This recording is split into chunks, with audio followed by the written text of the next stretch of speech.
This battle would take place in Dakar, in a specially created court with a impressive name. He's going to be tried by the Extraordinary African Chambers. The Chambre Africaine Extraordinaire. A one-off court system called the Extraordinary African Chambers. The Extraordinary African Chambers, set up by the African Union and Senegal, this would be historic. It would be the first trial in Africa. The court of the country would prosecute the former ruler of a... They say that this could be a turning point for justice in Africa, and that this trial is a signal, a warning to other African dictators that impunity doesn't last forever. Habré remained in custody, and Jacqueline remembers the first time she came face to face with him. What happened? So the first time I saw him was before the trial.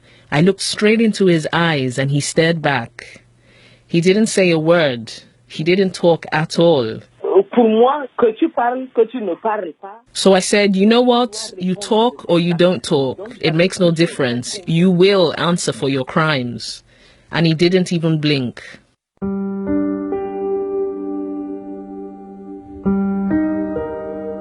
Monsieur le Président, Monsieur le Juge.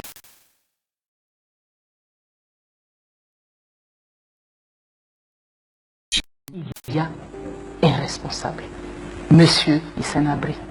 But the first day didn't go quite to plan. Tell us what the atmosphere in court has been like this morning. The atmosphere was quite heated and electric. That's because Habré refused to enter the courtroom. He was actually carried in by security guards. Inside the court, his supporters started shouting, "Down with imperialists" and "Vive Habré." A scuffle ensued and Habré had to be dragged back out of the court. At 72, Habré, defiant in the dock, still inspires loyalty for some and dread for others. And there wasn't just drama inside the courtroom. Outside, things got pretty heated. Encountered Habré's wife. She was ranting and shouting.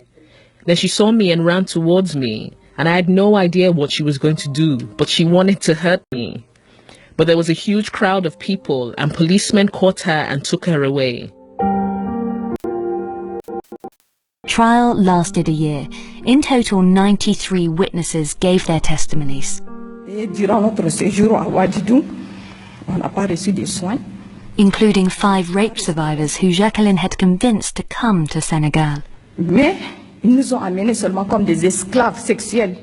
You told me about the rape survivors that you met and how difficult it was for them to open up to you. How was it that you managed to admit against Habré in court? Well, the day before trial, I was with them until midnight, still trying to convince them to talk. One of the women said she'd been raped by Habré himself 4 times. I told them that if they came forward, their voice might help protect their children, their grandchildren, and all women. What do you think that experience was like for them? What I noticed is that once they talked, they looked like they were free. And when I see them even today, they are happy and open and thriving. And how important were their testimonies in the trial? Once these women gave their testimonies, it was so powerful that the court made a separate case for allegations of rape against Habré.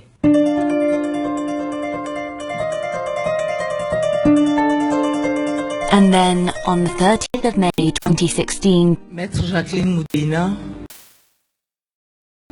avocat des parties civiles. 2 decades after Jacqueline had returned to Chad to start this work, the verdict. La Chambre Africaine Extraordinaire d'Assises. As the judge spoke, Habré sat in the courtroom with armed guards forming a circle around him. He was dressed in his customary white robes with a cloth wrapped around his mouth, signifying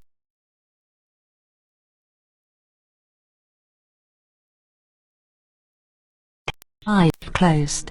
En conséquence, Habré La Chambre vous condamne à la peine d'emprisonnement à perpétuité.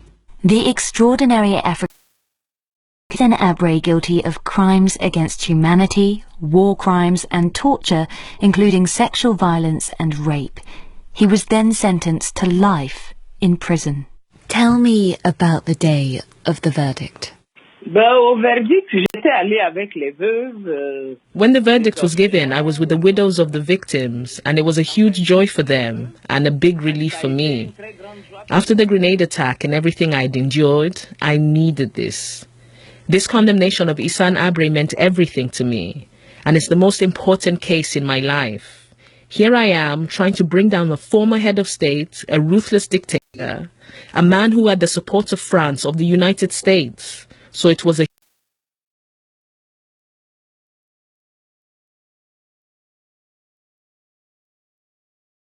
footage of Jacqueline dressed in her black lawyer's robes, looking delighted. You can see her hugging her colleagues, breaking down in tears as the survivors come to embrace her one by one.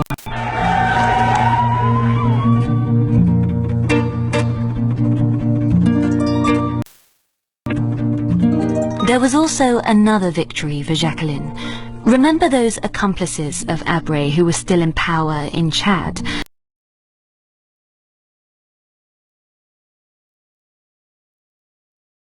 After having worked on a case as important as Ihsan Abre's, what are you doing now? I mean, have you slowed down at all?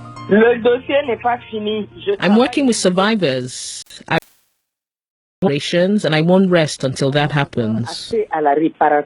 And tell me about the relationships that you formed with the victims that you have worked with. We have a very, very close relationship, and we speak all the time. I became their I became their mother, and I became their sister. And they have different nicknames for me. They call me Mother of the Poor, they call me Queen. They call me the Big Sister.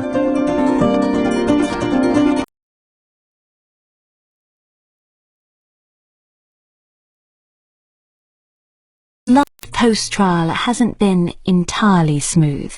Jacqueline's made a lot of enemies through work, and she still faces intimidation today. And how much have you recovered from your injuries now? Not at all. There's still shrapnel in my body. I still have some nerve damage that will never be healed. I will live with this for my entire life. In light of the ongoing health problems that you still have, in light of the fact that you still get threats, has it been worth it for you? Of course, it's all been worth it. I fought against powerful men and won. These are men who have been difficult to fight against. They have weapons to kill you.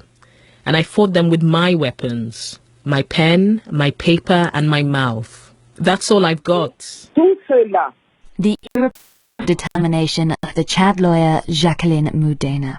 This has been Outlook Weekend with me, Emma.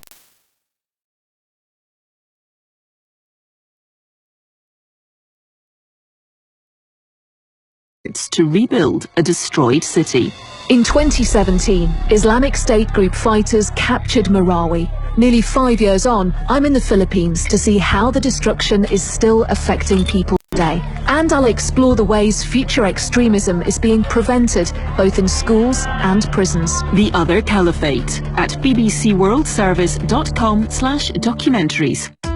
Digital Radio Mondial takes radio to a new age. With multimedia, audio, text and pictures, as well as a wide range of content, it truly is radio in the digital age.